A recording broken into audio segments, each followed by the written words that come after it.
Alam niyo bang bukod sa mayon, sili, at laing, may tinatagong yaman dito sa Albay? At ang yaman na to, nasa ilalim mismo ng lupa. Tara na at samahan niyo ko sa isang makasaysayang lagusan na ginamit ng mga Hapon. Oo, legit mga kamibes, noong World War II. Welcome to Japanese Tunnel of Kamalig. Nandito tayo ngayon sa Quintinan Hill, Barangay Tinago, sa bayan ng Kamalig, Albay. At kung iniisip nyo kung bakit Tinago ang pangalan ng barangay, well, baka dahil dito, tinatago ang kasaysayan. So yun guys, magandang hapon. Papunta kami ngayon ng Philippine Ranch. Papasok tayo ng Japanese Tunnel. So ayun guys, nandito tayo ngayon sa Quintinan Hills, I Love Tinago, Kamalig, Albay. Yan, Kamalig.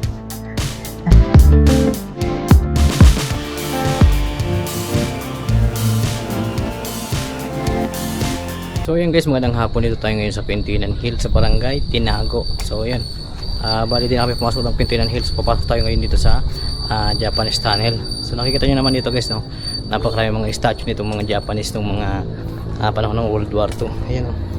Ang dami nila. Ito yung mga statue ng mga ginamit ng World War. Ayan, oh, mga Hapon dati ng mga panahon. So mamaya papasukin natin yung ginamit ulit ditong tunnel dito sa Barangay Tinago nitong Kamalig, Albay. Yung po, environmental fee na babayaran po, 20 pesos each po. So, ang kukunin ko po muna sa inyo is 40 pesos for the environmental fee. Oh, sige po. Tapos, yung 1 to 5 person na guiding fee po ng 100 pesos, good for 1 to 5 person na po siya. Ano po siya, sa gate nyo na lang po ibigay. Okay po. Sige po. So sir, bago po tayo mag-proceed dyan, by the way, good afternoon po. By the way, I'm Paul, yung magiging tour guide nyo po dyan papunta sa tunnel. Okay. So, meron po kami dito sir na tinatawag pong Torre Gate. Ito po.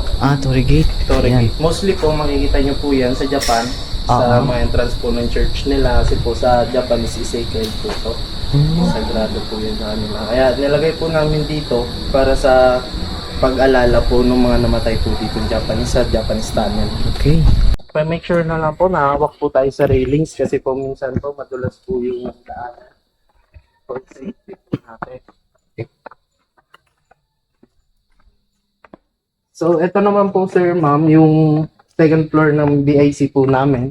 Pwede po dyan ganapin yung mga wedding, birthday, function hall po kasi yan. Okay. Binyag, mga any occasion po. Co-coordinate lang po natin sa opisina po ng tourism sa LGU po. Ayos, no? Love kong pati. Ito lang Japanese tunnel yun, sir. Kailan pa lang siya discover? Na-discover po yan, sir, matagal na. Kaso na-open lang po, sir, ng 2014. 2014 pa lang siya, Opo, nabuksan sa public. Pero noon kasi, sir, wala pa po tong pathway na to. Ang daanan po talaga is yan. Dyan lang sa Lupa talaga, sir. Kaya madulas. Kaya pag naulan po, hindi po kami nagpapapasok. Okay. Itong tunnel na to, gawa pa nung panahon ng World War II. Ginamit ito bilang lihim ng taguan, imbakan at pwes ng mga sundalong Hapones habang nagre-retreat mula sa Albay Gulf. At ngayon, isa na itong tourist destination. Dito po pala, sir, sa area na to, meron po kami dito all in all 21 tunnels. Dami. Pero ito pa lang po, sir, na tunnel lang na nabubuksan. Yung dalawa pa lang po. Ibig sabihin, sir, yung tunnel dyan, may iba pa ditong mga tunnels dito Apo, sa sir. iba pa. May mga tunnels. Yes, no? 21 tunnels po yan lahat na. So, di pa pala siya open for Apo. public. Pero ito kasi, sir, hinahanapon din po ng budget na LGU kung paano po magawan to ng paraan na malagyan po siya ng pathway papunta po dun sa ibang tunnels. Kasi po hindi po safe kapag sa ganun dati yung lupa, madulas po kasi. Pag maulan po, bawal din. Opo ma'am, lalo pag tuloy-tuloy po yung ulan ng 3 days ma'am kasi po yung loob po ng tunnel is sobrang basa po talaga. Ngayon pa nga lang po sir, umulan po kahapon. Ay, Medyo basa-basa po yung loob ng tunnel pero hindi naman po siya ganun kabasa. Sakto lang. Apo. Tinitingnan din po namin sir bago kami magpapasok kung safe po ba Ay, talaga yung loob. Ito po kasi sir ang pinagkutaan ng mga Japanese kasi po kitang-kita po yung baba. Oo. Pag umakyat ka naman po dito sir sa tuktok ng bundok na po to ng Kitwinan, makikita nyo po siya sir yung nakapalibot sa kanya ng 360 degrees. Oo. So pag may paparating po silang kalaban, kita na po nila sa baba.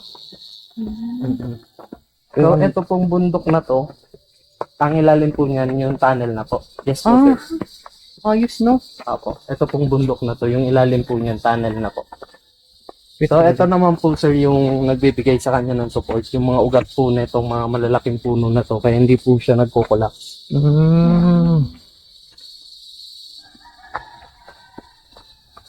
Ito po kasi sir na nanalagi yung mga high rank official po ng mga Japanese.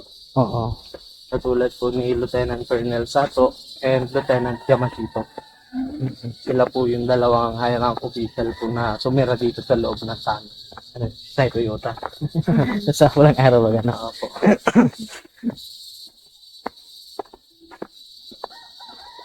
Kaya bang pala nilagyan nila ng ang distansya mo pala dyan sa aso, ano? Opo.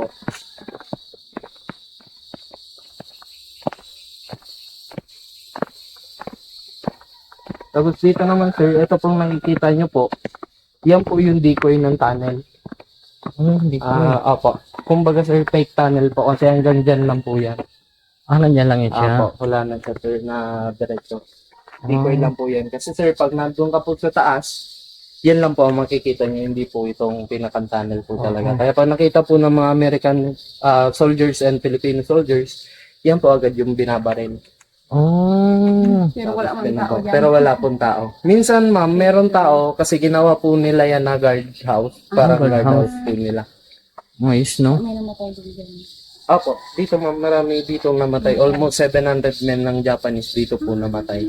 Kasi po nung namatay na po yung 700 na armed men ng Japanese, doon na po nag-commit ng suicide si Lieutenant Colonel Sato and Lieutenant Yamashito. Nung alam po nilang mapapasok na po sila dito, doon na po sila nag-suicide. Hindi na po sila nagsauli. Kaya pala na. So, gusto niyo po, Medyo madilim sa loob ha. So make sure may flashlight kayo. Ang haba ng tunnel, pinatayang 35 to 40 meters. Palit ang daanan, kaya kung malaki ang katawan mo, o may fear of tight spaces, good luck, pero worth it. Ayon sa LGU, may mahigit 21 tunnels dito sa area ng Quintinan. So ibig sabihin, ang tunnel na to ay patilag na mas malawak na military base noong panahon ng mga Hapon. Parang may silalim ng lupa. Pero ngayon, safe na at educational pa. tayo ma'am, sir, pumasok, iwasan lang po natin yung paghawak sa magkabilaan ng side ng tunnel po kasi minsan po may mga gagamba pong nakatira. Ay, Baka po mahawakan po natin. Yung ano, Makagat. gagambang. Apo, mga tarantula po, may mga weak spider. Sige po. sige. Pasok na tayo. Wala dito ma'am, gagambang bahay.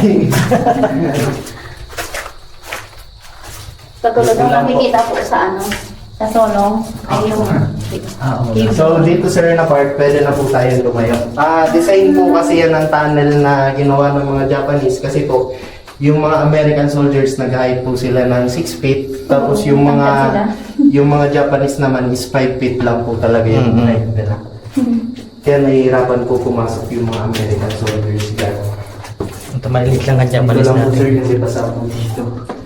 Ito naman po yung plan B, exit point na ginawa po ng mga Japanese. So sa ngayon sir, tingnan nyo po, may tubig May na. tubig na. Umulan po kasi nung kahapon, sobrang lakas. Opo. Kaya, pwede sana natin yan sir pasukin, kaso ngayon hindi po pwede kasi baka madulas po tayo. may labanan po dyan. Wala na ma'am, block na po yung pinakang daanan Hindi niya. nila natapos. Opo. Natapos yan ma'am, yung exit po nga sa bottom of the hill. Kaso nga, sa katagalan ng panahon ma'am, nagbagsakan na din po yung iba. Pero itong pinakang loob po nitong tunnel na to, wala po kami ditong ginalaw. Kumbaga original structure po. Talagang ano pala siya, sir, no? 100% talaga siya Ako, na natural. natural. Ay, hindi po pala natural. Yung pinakang ginawa po talaga Oo, na. talagang original talaga. Ang ilang. Ito po, pansin nyo po yung mga ukana po na to. Opo. Diyan po nila nilalagay yung mga ilaw nila, mga kandila, gasera. Kasi sir, pa-turn off po ng lights po natin. Sige po. Kung wala po tayong ilaw, ganito po yung sitwasyon mo dito sa loob pag walang ilaw. Grabe. Visibility po talaga dito. Grabe talaga, no? Oo. Kaya kailangan po nila ng mga kandila. Tapos ito naman po sir, yung area na po to, ito naman po yung ginawang bedroom ng mga Japanese. Bedroom ng mga high rank official po nila. Tapos dito naman po yung mga bantay po nila lagi. Change mo na sa Oo.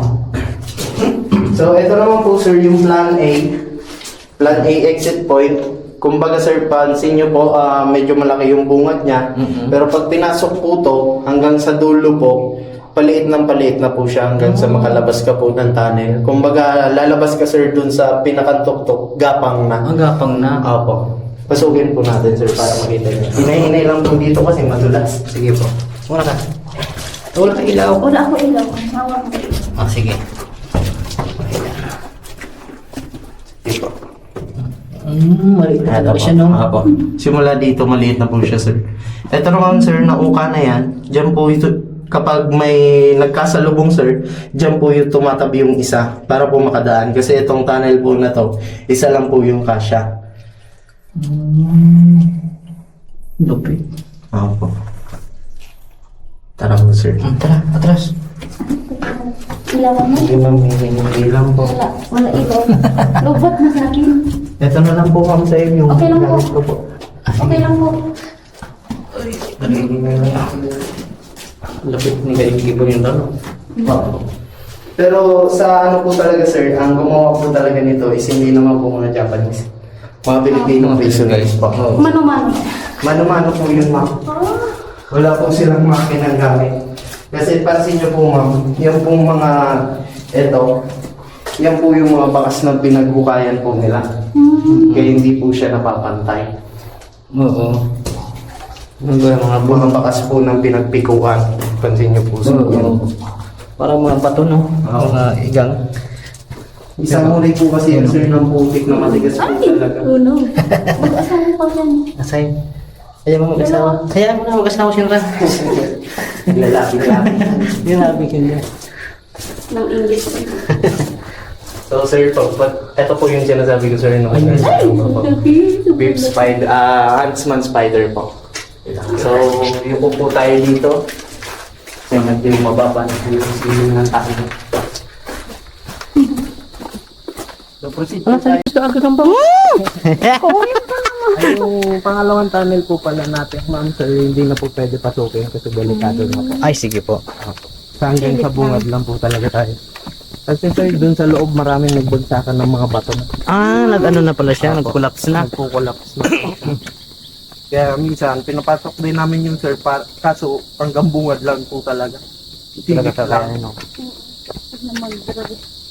Kaso pag ginalaw yun, sir, kung halimbawa, tukahin ulit, pwedeng may possible May siyang gumuho na. posibilidad po sir na bumagsak po. Oo. Kasi po sir, dapat pag uhukayin niyo po yan, pag nakahukay ka na po ng mga ilang metro lang po, kailangan mo na sir maglagay ng brakes. Oo. Kaso pag hinukay mo naman po sir, ang epekto naman po nun, parang nawawala yung pinakang historical niya po. Oo. Kasi ginawa this year na. This year na. Opo.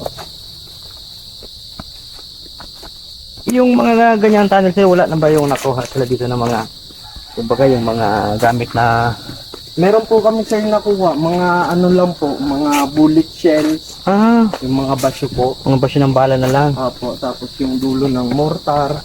Mga, Mamaya sir, pag akit po natin ng opisina na andun po na-display. sige po. Tapos meron kami dito sir nakuha na bote ng beer. Oh? yung Balintawak Brewery. Pinakang unang beer dito po sa Pilipinas. Oo. Beer company.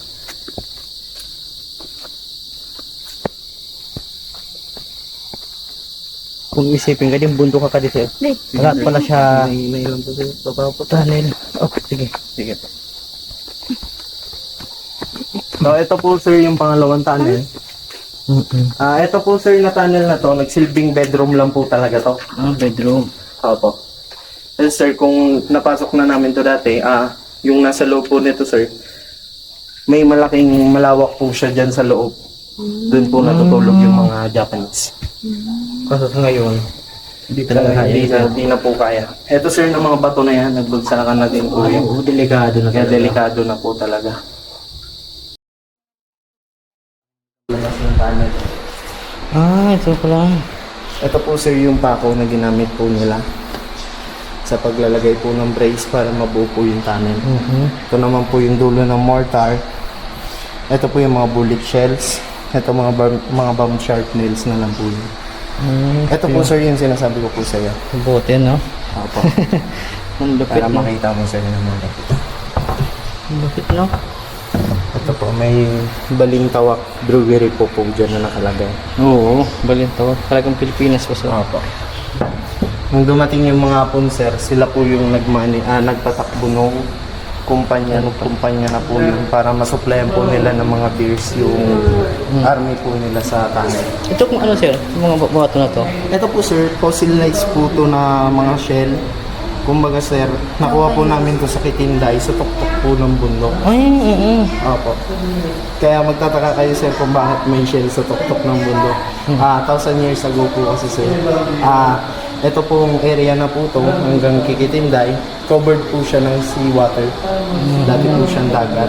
Tapos dumating yung panahon na gumalaw po yung mga tectonic plates, doon na po nabuo yung mga bundok. Kaya po na-stack up po siya sa taas ng Kitinday Hills. Parang panahon pa rin siguro ng ano, no was time pa siguro. Grabe no? Isang simple, pero napakasayang biyahe. Puno ng istorya at adventure.